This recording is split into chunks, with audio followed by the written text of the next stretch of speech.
কেমন আছেন সবাই? চলে এসেছি আরেকটি নতুন রেসিপি নিয়ে। আজকে বানাবো চাউমিন। তো চাউমিন তো অনেক রকম খেয়েছেন। একবার এই পদ্ধতিতে খেয়ে দেখুন। তো আমি কিভাবে বানিয়েছি দেখতে থাকুন। তো এর জন্য চুলায় আমি কড়াই বসিয়ে দিয়েছি। তারপর এর মধ্যে দিয়েছি জল। তো আমি এখানে ১ লিটার পরিমাণে জল দিয়েছি। একেবারে সহজ পদ্ধতিতেই বানাবো। যারা একেবারে নতুন তারাও একদম একবারেই পারফেক্ট ভাবে বানিয়ে নিতে পারবেন। তারপরে এখানে পরিমাণ মতো নুন দিয়ে তারপর এর মধ্যেও সামান্য তেল দিয়ে একটু গরম হয়ে গেলে দিয়ে দিতে হবে চাউমিন। জলের মধ্যে দিয়ে এটা সুন্দর করে একটু নেড়েচেড়ে দিতে হবে। তো বেশি ফুটানোর প্রয়োজন নেই। হালকা একটু ফুটিয়ে নিলেই হয়ে যাবে। গ্যাসের ফ্লেমটা একেবারে হাইতে রেখে এটা সিদ্ধ করে নিলেই হয়ে যাবে। তো আমি ১ মিনিট মতো এটাকে পুরোপুরি সিদ্ধ করে নিয়েছি। তারপর একটা চামচের সাহায্যে এটাকে নেড়েচেড়ে তারপরে পুরোপুরি সিদ্ধ হয়ে গেছে। এখন তুলে নিয়ে একটা ঝাঁঝরির মধ্যে দিয়ে ঠান্ডা জল ঢেলে দিলাম। তো চলো এখন সবজিটা ভেজে নিই। চুলায় কড়াই বসিয়ে কড়াইটা গরম হয়ে গেলে সামান্য একটু তেল দিয়ে তারপর এর মধ্যে বাঁধাকপি দিয়ে হালকা একটু নেড়েচেড়ে দিলেই হয়ে যাবে। তো নেড়েচেড়ে দিয়ে ২ মিনিটের মতো এটাকে হাফ কুক করে নিলেই হয়ে যাবে। তারপর এটাকে সুন্দর করে ২ মিনিটের মতো ভেজে হালকা একটু নুন দিয়ে তারপর এটাতে কালারের জন্য হলুদ গুঁড়ো দিয়ে তারপর আরেকটু নেড়েচেড়ে এটাকে ভেজে নিলেই কমপ্লিট হয়ে যাবে। তোমরা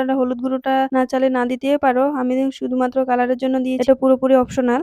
বেশি সিদ্ধ করার প্রয়োজন নেই। হালকা একটু সিদ্ধ করে নিলেই হয়ে যাবে। তারপর চুলাতে কড়াই বসিয়ে কড়াইয়ের মধ্যে হালকা একটু তেল দিয়ে পেঁয়াজ দিয়ে পেঁয়াজের মধ্যে হালকা একটু কাঁচা লঙ্কা দিয়ে এটাকে নামিয়ে নিলে কমপ্লিট। পেঁয়াজ বেশি ভাজার প্রয়োজন নেই। হালকা একটু ভেজে নিলেই হয়ে যাবে। তারপর এটা ভাজা কমপ্লিট। এখন আরেকটু তেল দিয়ে তারপর এখানে ২ টো ডিম দিয়ে এটাকে একটু নেড়েচেড়ে নিলেই কমপ্লিট। তারপর আমি এগুলো একে, একে সবগুলো ভাজা কমপ্লিট হয়ে গেছে। এখন নিয়ে নিলাম একটা থালের মধ্যে। তো চুলায় আবারও একবার কড়াই বসিয়ে দিয়ে কড়াইয়ের মধ্যে হালকা একটু তেল দিয়ে তারপর তেল গরম হয়ে গেলে হালকা একটু চাউমিন দিয়ে এটাকে সুন্দর করে ভেজে নিতে হবে। তো অল্প, অল্প করে আমি সবগুলো চাউমিন দিয়ে ভেজে নিচ্ছি। তারপর উপর থেকে সবজিগুলো একটু, একটু করে দিয়ে তো বন্ধুরা আমাদের গ্রামীণ রন্ধনশালা চ্যানেলটিতে নতুন হলে চ্যানেলটিকে সাবস্ক্রাইব করে পাশে থাকবেন। তারপর এটাকে ভালো করে নেড়েচেড়ে নিলেই হয়ে যাবে। কোনো ধরনের সস দেওয়ার প্রয়োজন নেই। তো আমার পুরোপুরি ভাজানো কমপ্লিট হয়ে গেছে। এখন থালের মধ্যে তুলে নিচ্ছি হালকা একটু সস দিয়ে তারপর এটাকে একটু সাজিয়ে তুলে নিলাম। তো বন্ধুরা আজকের রেসিপিটি এটাই ছিল। কেমন লাগলো কমেন্টে অবশ্যই জানাবেন। ভালো লাগলে লাইক এন্ড শেয়ার করে দিবেন। ভালো থাকবেন।